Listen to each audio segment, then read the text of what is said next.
All right, so it's a week later right now, and I'm back on the bike. Um, what we found last time was that when I turn the motor over by hand and put my finger over the spark plug hole, there's a little bit of push, but there's also a little bit of suck. So I have not actually tested the compression on it because I know that it's not supposed to do that. So we're going to just go ahead and pull the motor off. I cleaned off the bench up there, so we actually have a place to look at the motor and just kind of see what the next step is going to be. The previous owner, in his attempts to fix it, did replace the piston. Yeah, so anyway, we're going to go ahead and take the engine off. It looks like it's about 3 or 4 bolts that hold this thing on, and then you got to deal with the chain. That should be about it, so we'll see what we can do here.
I think I was going to have to loosen the back wheel. I mean, I could take this off, but I don't know. I don't know what's going to be easier. It has like a locking tab on it, which I don't know if it matters how far it's on that or not.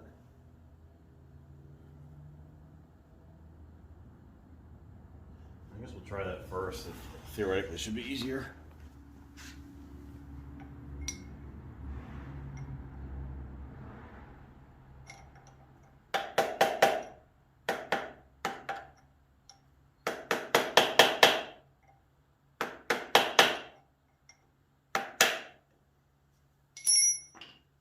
Looks like a 17. It is.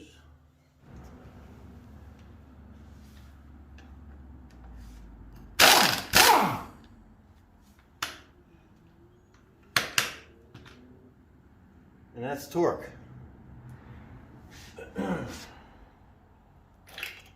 Yep, there she blows.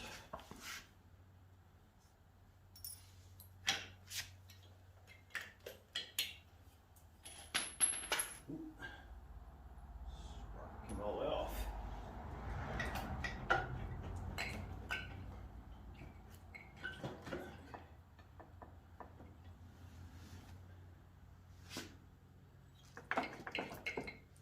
I guess just the exhaust, or whatever you want to call it. Yep, almost died.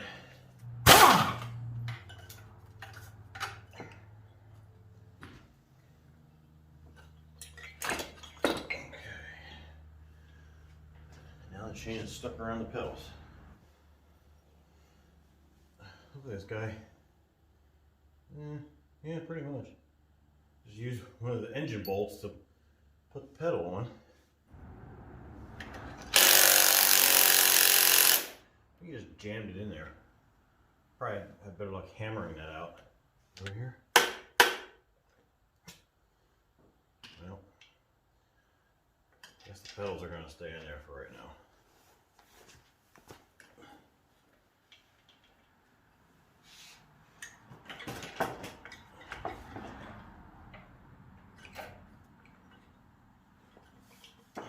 Ow.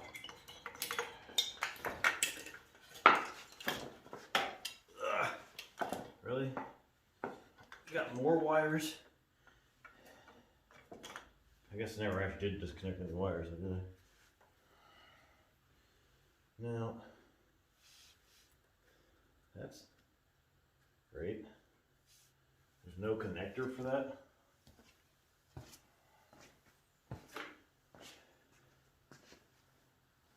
Yeah, so all I did was just have a whole bunch of spade connectors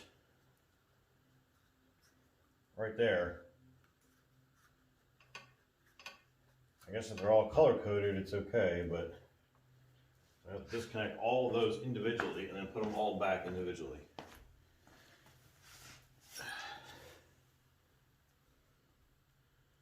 But they are all the same color, so I guess it's not a big deal.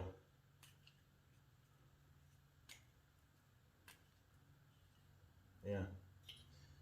Interesting. Oh my God, just get out of it. There we go. Okay. There's your dinner. There it is.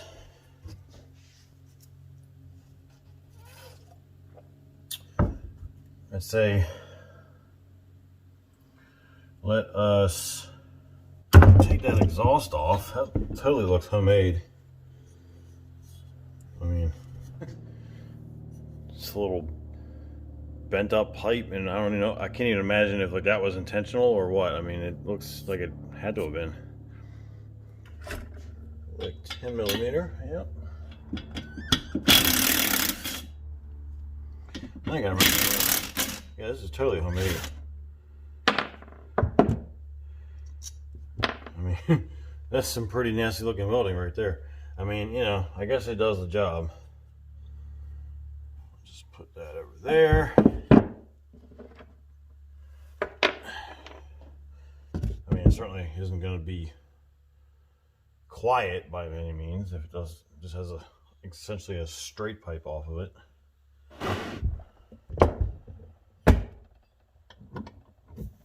So spark plug is actually just like not tight, you know, it's just threaded in a little bit.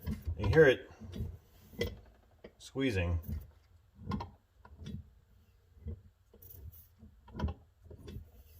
But it also goes back in. You can see it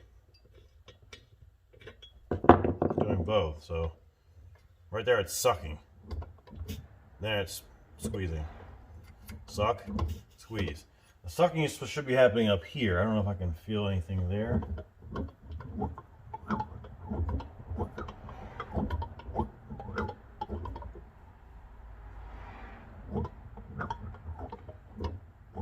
Don't really feel anything there at all. It doesn't have, the reed valve is off of it right now, so everything is just completely open. I don't think it should be making that noise either.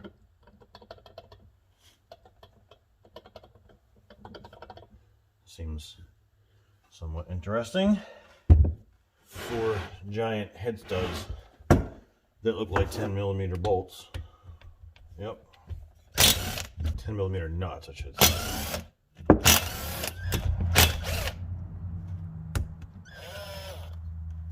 And it wiggles. Yep. Let's see here.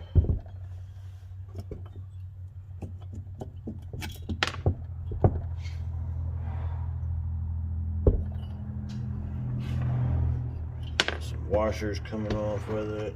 I guess there should be one for each one, so I need one more. There it is.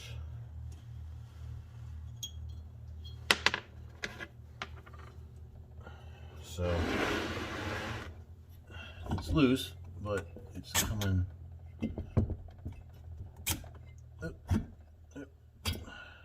There we go. So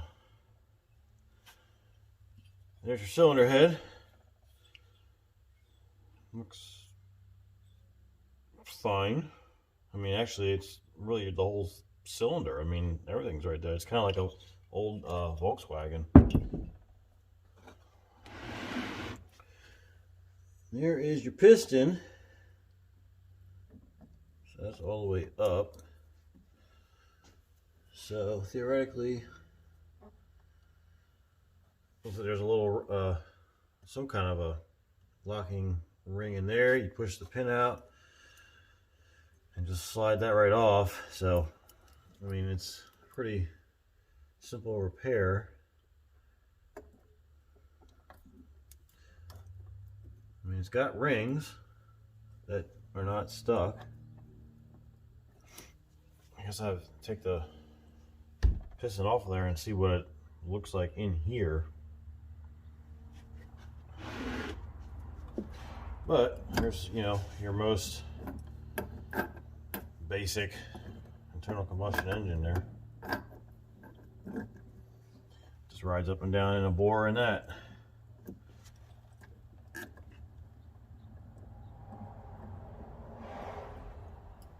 Not much to these things, is it? I mean, literally, as far as the engine goes, I mean, all this over here is the drivetrain, if you will. I mean, literally, it's just air gets sucked in here. There's the reed valve over top that doesn't, you know, allow the air to come back out. Your little crankshaft right inside there. Connector rod, piston, goes up and down inside of that bore right there. Your spark plug is on the other end. Your air and fuel mixture comes down in here and it goes bang. I mean, it really doesn't get any simpler, you know. It's kind of cool. I've never had one of these two-stroke engines apart like that. And then this right here would be the head gasket, which looks like it is also homemade. I mean, that could be our problem right there. Really. I didn't think that it would be too hard to get a gasket set.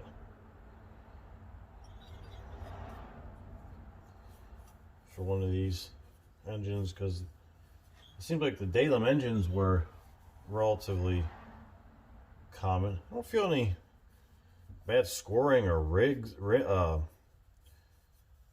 do you call it? You know, ridges in there.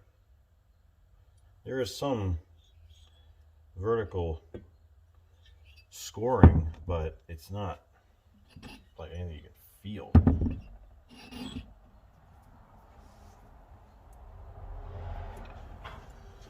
As far as getting, it's not an actual snap ring. I guess you're supposed to get on it and twist it, maybe.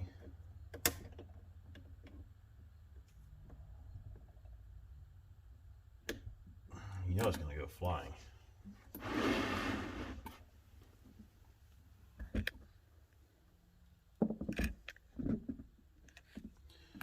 I can't really see that, but it's called a wrist pin, the part that I'm trying to take out, and they just get held in by various methods. Having a clip that you can take out, like a circlip or something, is pretty common. I know on Chevy engines, it's actually a press fit. You actually have to heat up the piston to be able to slide, you know, to expand it, and you slide the wrist pin in, and then you let it cool down, and then it's like pressed into place. I might not be using the right terminology on that, but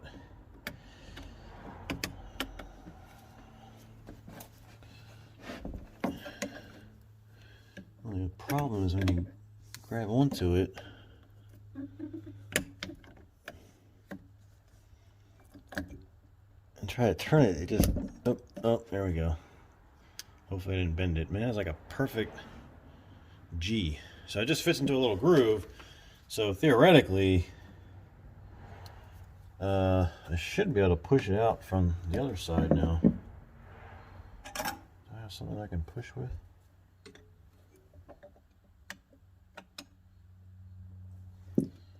Nope.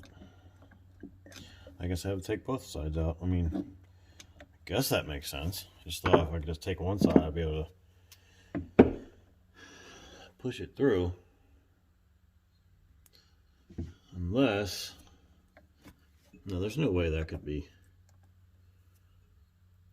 press fit. I don't know. I guess it is. If it's press fit, it shouldn't have the clips on it.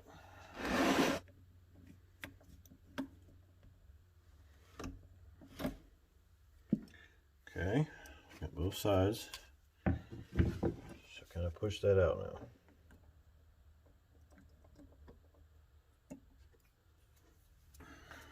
I do actually have a service manual that I found online for this, so I guess I could just look at that. But where's the fun in that? I guess maybe that looks like it moves slightly. I just don't want to like hit this thing. Oh, there it goes.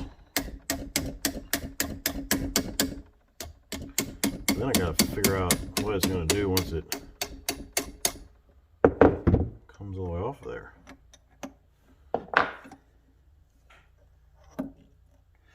Okay, so the little needle bearings, roller bearings, what do you call them? Needle bearings, I guess. That's just kind of goes in between there. So that's your connecting rod. That's your bearings for the connecting rod. Well, not really. That would be on this side. Normally it would just be like a machined surface that would allow for a thin film of oil to go around this, and I'm talking about in a normal engine. The oil pressure would, I would think, I guess it wouldn't go through the, well, there would have to be a film of oil there. It may just be something that's squirt up from below normally. I guess that's what they would normally do. All right, so pull that out. It's called a wrist pin. And then probably the tiniest, now I didn't actually notice there is actually an arrow, there we go, arrow on that, which would always point towards the front in every engine I've ever seen, or any kind of mark on top of the piston would be to go towards the front of the engine. I did not actually notice that before, or did I notice if that was the way that it was in.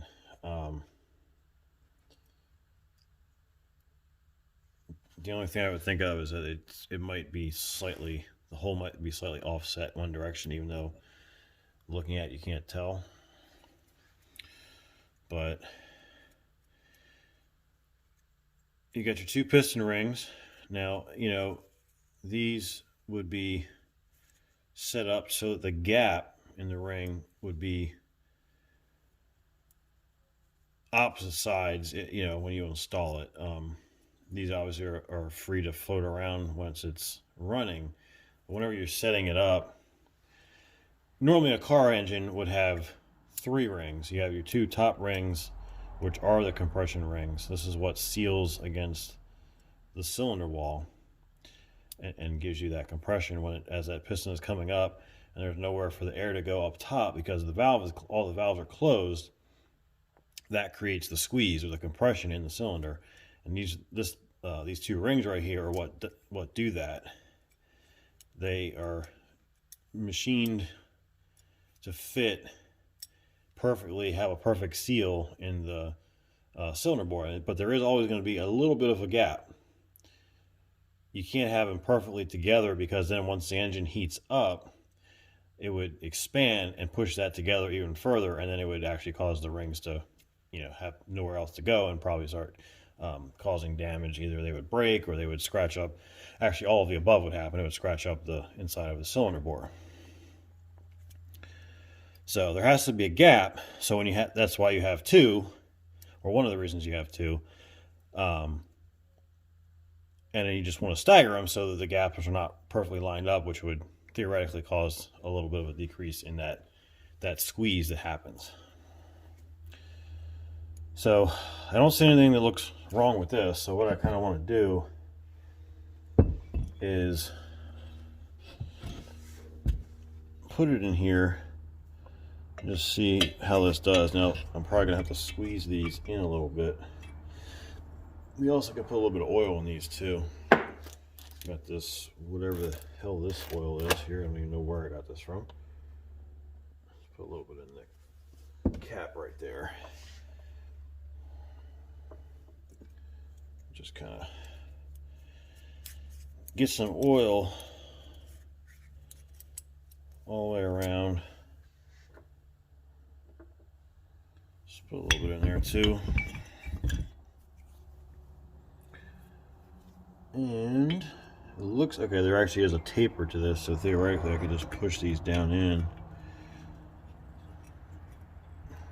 Normally you need to have something to push, squeeze all your rings in that you put down and then kind of tap the piston down into the block. But this is, you know, much more simple than that.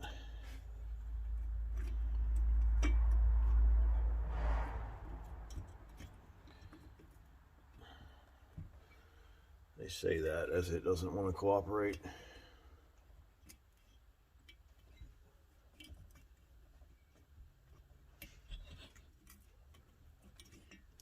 This one.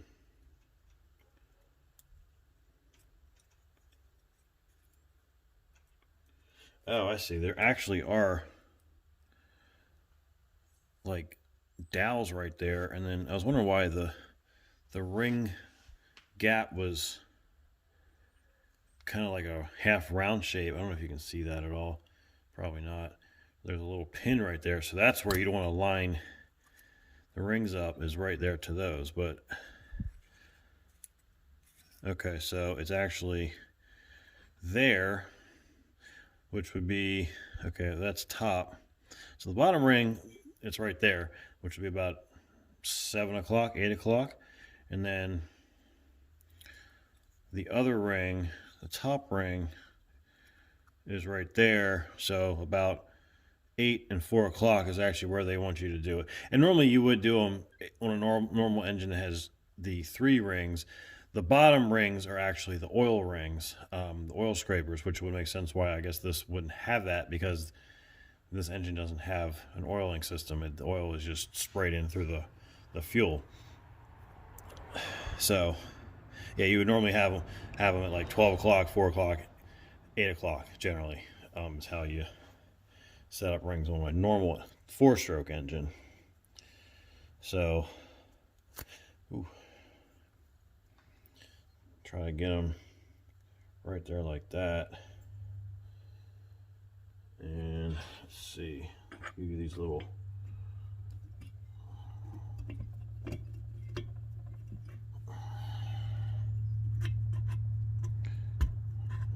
well, it definitely does fit in there very snug. Doesn't make the best noise, but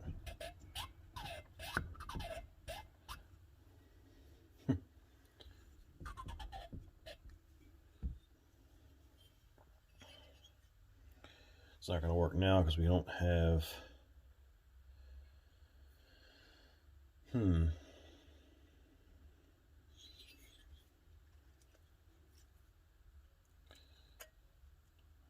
that just seems to make the worst sound. I feel like I need more oil on that. There's not much to this, guys. I mean, if it doesn't have compression, it's basically like, there's a little bit of play in that bearing, but it's probably also a roller bearing, which I guess would be normal for it not to be completely, you know, on a normal engine, there wouldn't be any noticeable wiggle like that, because if it did, you'd be hearing a knocking sound. That's basically what a knock would be that right there. But I guess on this thing, they just don't do it that way. Yeah, so it's got this paper head gasket, which, you know, looks to be homemade. So I think getting a gasket set for this engine would be a start for sure.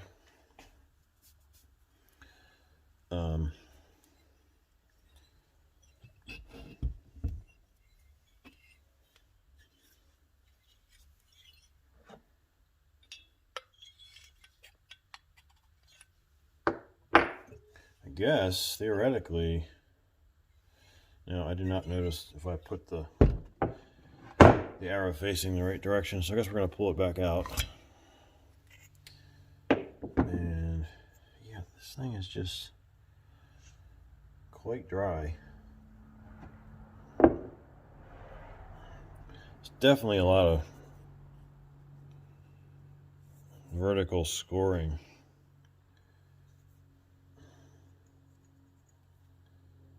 Which really wouldn't necessarily matter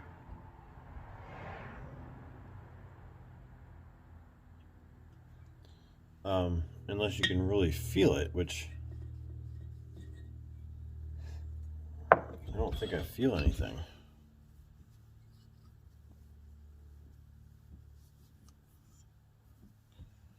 I mean, it feels smooth.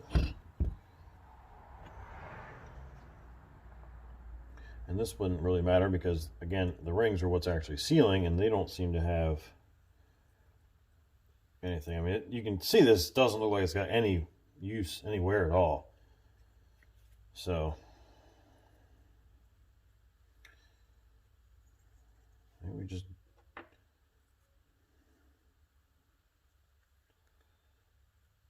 dump a whole bunch of oil in this thing just to try to get it as lubed up as we can. This also helps with the compression. You know, it just gives it a little bit tighter seal, especially at first. Having a little extra in there. Get some down in the ring guides, ring grooves, whatever you want to call it. Got those lined up. Oh yeah, an arrow. Okay, so it goes on like that. So I don't know. I guess maybe I should just try to find that manual, because it would either be pointing up or down. I would have to think up. Because why would an arrow would, if it would point to the front, it would also point up, right? Wouldn't that be the logical way that would go? So that goes like that, because the exhaust is on the bottom. So that would mean that we would flip it around the correct direction.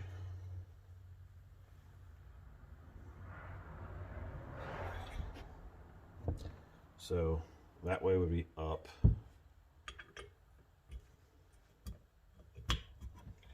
It slides in. Oop, there it goes.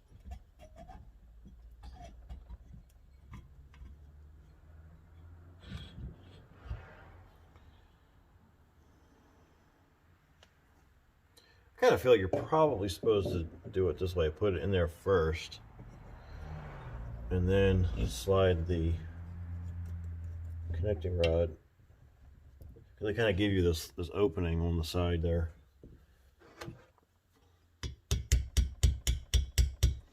Yeah, so once you get it started, not too big of a deal.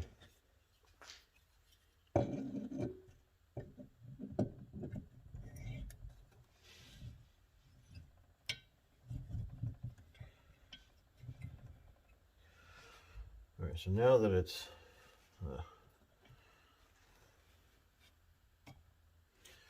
started, kind of hold that up, get it through the hole. There you go. I guess we put the clips in there.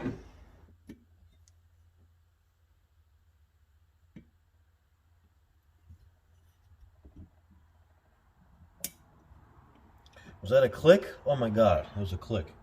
Wow. Alright. One side down. For now. Of course, we'll probably take it back apart, though. I don't know. There's, other than this gasket, there's not really much else to be wrong. So I don't think you could put the piston in with the rings not set properly, because it wouldn't fit with those little like spacer things. And that is the correct technical term of that. So I'm going to tap the pin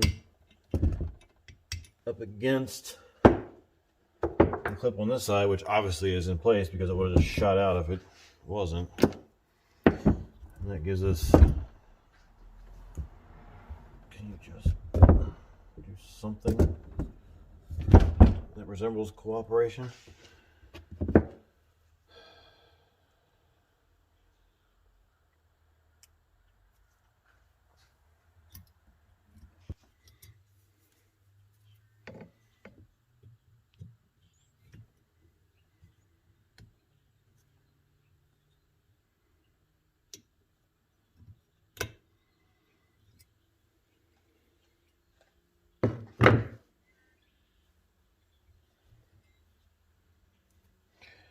I don't know, man.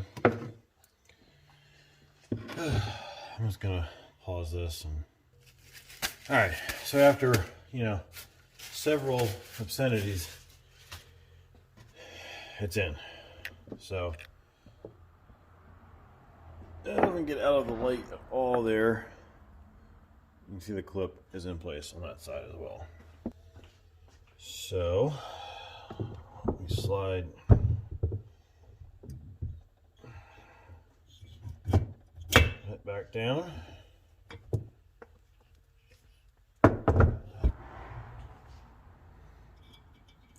I guess we'll just put it all back together. It's, you know, 4 bolts, 4 nuts, not a big deal.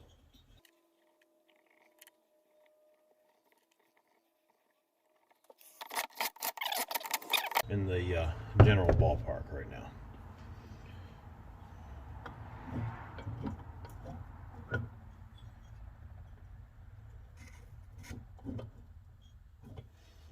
Can't turn it that way. I think I was also spinning it the wrong way. I think these things actually are capable of running in both directions, like theoretically, 2 strokes. So I really shouldn't hurt it, but well, we still have both directions, but it would kind of mean it has to be something with the intake here. That's the reed valve, and what I can see, you know, it looks different from all the other ones I've seen online. I know that's not right. They're not supposed to be different lengths like that, but that's, I don't think it's going to make it not run at all. So I'm tearing that gasket. Now this whole thing is homemade. I mean, look at that. Can you see that?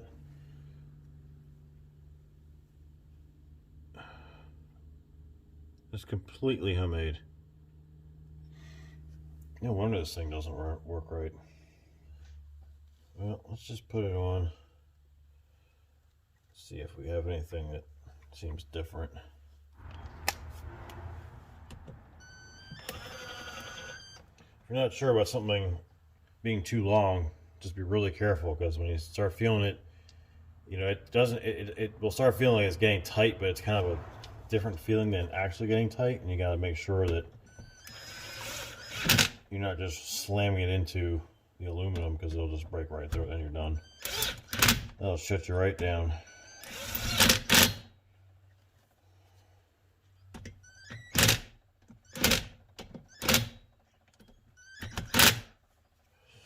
All right, so I would think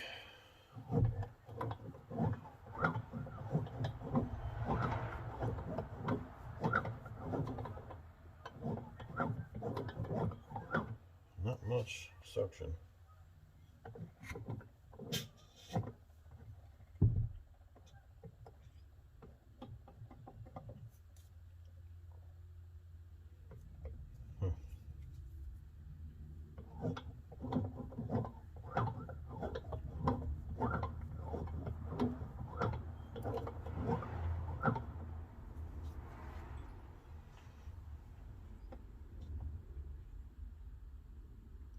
Yeah, because it's like trying to suck through here. Like I can feel it.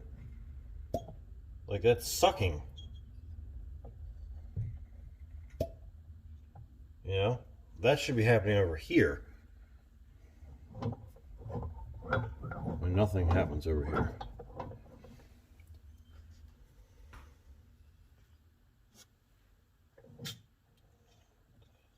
There, it sucks. And then it's pushing. If anything, the sucking and pushing seems stronger now. Does the same thing in reverse. Alright, so I put the engine back on after just kind of going through everything, and you know, there's a lot of things that don't really seem completely right. I think that the reed valve is just like completely homemade, but it does seem like it's doing what it's supposed to do. Like if I kind of suck back through this part right here, it's sealed, and if I blow it, I can blow through it. So they seem like they're working. I just actually I took the bowl back off the carb, and I made sure that the needle and seat are working properly. Like there was some gas in the bowl, and you know, you let the float drop, it drips a little bit, you put it up, you know, so that all seems like it's working okay. I just actually gapped the spark plug. You can see this was really close before. What I could find on the interweb was between 0.6 and 0.7 millimeters, which I didn't even realize that my spark plug gapper on the back has inches on the front, millimeters on the back. Although the way that it's designed, if that will focus, it's like impossible to put a spark plug on it to where you can actually read it. So I found where 0.65 was, kind of put a little mark with a Sharpie and then transfer that over to the other side, so we do have a correctly gapped spark plug now. You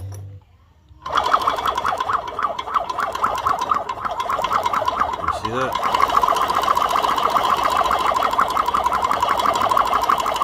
See, we got a spark. And that is probably the best spark I've seen on this thing so far. So maybe that was the problem all along. We're going to try it again. I'm going to put a little gas down the spark plug hole, and maybe I'll see if I can turn it so that I know the piston is down when I do that. I don't know. I don't know if it really matters. We know we're getting fuel over here.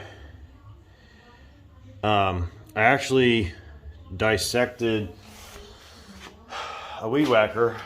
This thing I just picked up off the side of the road, I don't know, a couple years ago. It did run. I was able to get it to at least run, but it's completely junk. I kind of just wanted to see if it was normal. Of course, now I took this thing all apart just because I kind of wanted just to see how these things work. They're so incredibly simple. I mean, like literally, it's just the simplest thing in the world. I took this thing off, so it's not going to do anything now. Probably. Let's see. It still does. This one kind of does the suck and squeeze too. Like when I put my thumb over it, it pushes and then it sucks. So I guess that's normal for a two-stroke. You can kind of see it. Well, maybe you can't, but it's pulling my finger and then pushing it. So that seems to be normal. This does not have a reed valve at all. It had this little guy right here. This is the intake hole. And if I cover that, you really don't feel. I have this side off now, which might be causing, because that's completely open. But even before, like, there really wasn't a lot of suction here. There's a little bit, probably more than I feel on the moped, but I just thought, what the hell, I'll just see what this one looks like in comparison. The exhaust is not on it right now. Don't really think it would make it not run. I did actually learn though that these things do kind of need to have, I guess, to get the most performance out of it.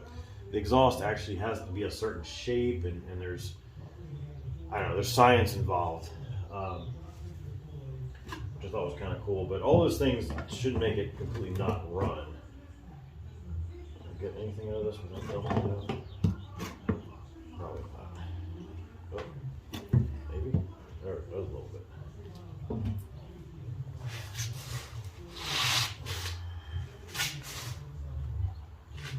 Let's see, can I?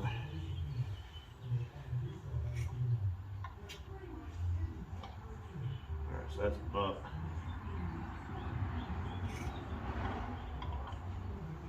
Should be down.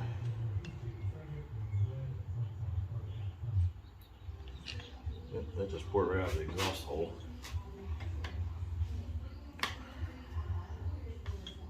So, way too much.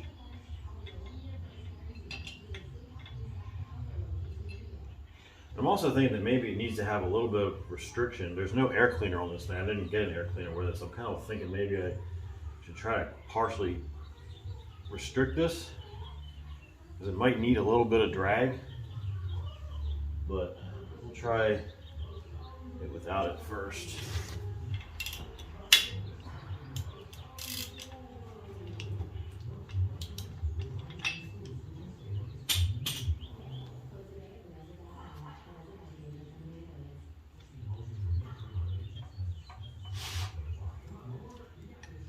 And like the choke, I don't really know what that's supposed to do, in all honesty.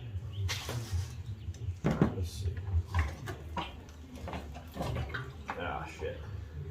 I took the bolt out of this, didn't I? Alright, hold please. Well,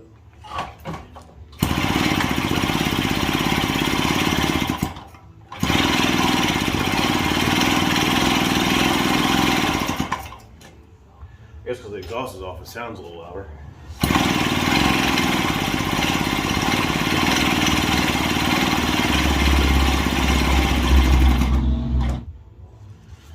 Alright, the other thing I was thinking is maybe this this oil feed either needs to have oil going through it, or it needs to be plugged off. Because theoretically it would be a little bit of an air leak tear. So I'm going to shove a screw in that.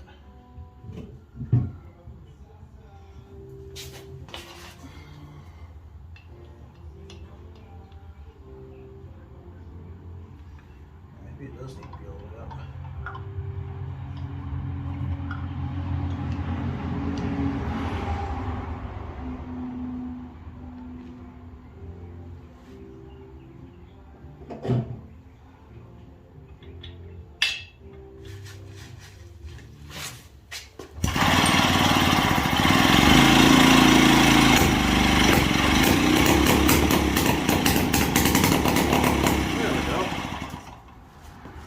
Call that a run.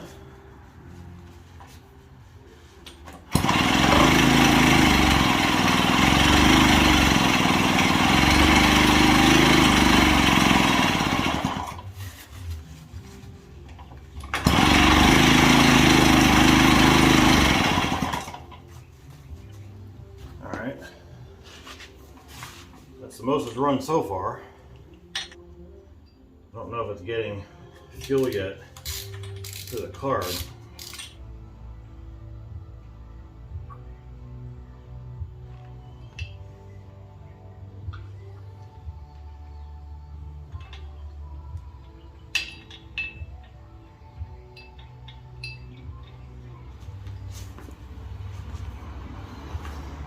You guys can even see this.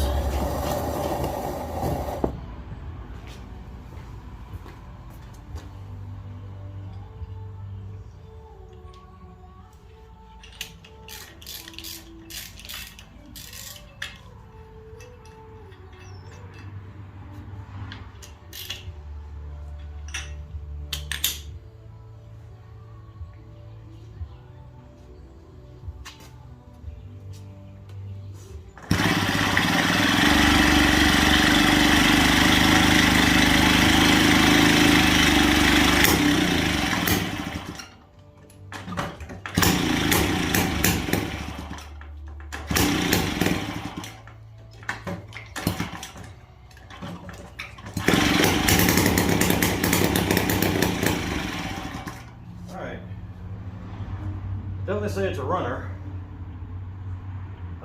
So we just have to figure out why it's not getting fuel from the carburetor, basically. It's just running off what I put in here, and that's it. And my bolt filter.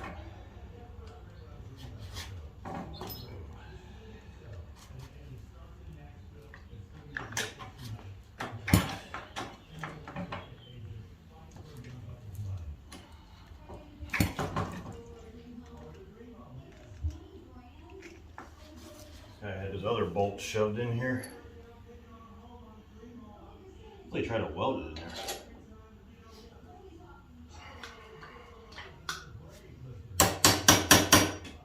Guess it works for now.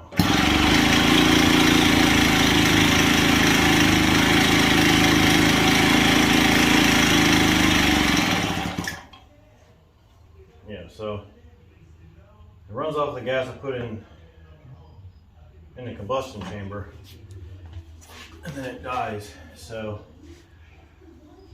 where I thought I had this working, it doesn't seem like.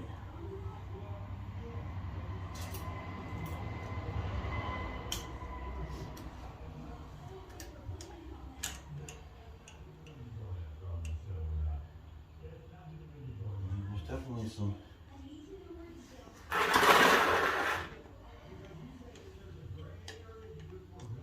Gas is definitely flowing. There must be something inside, it's just not allowing it to, shit. Just dump the gas over.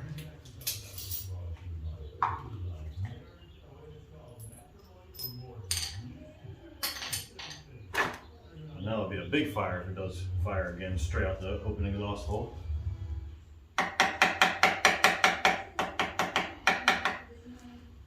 Little carb adjust tool.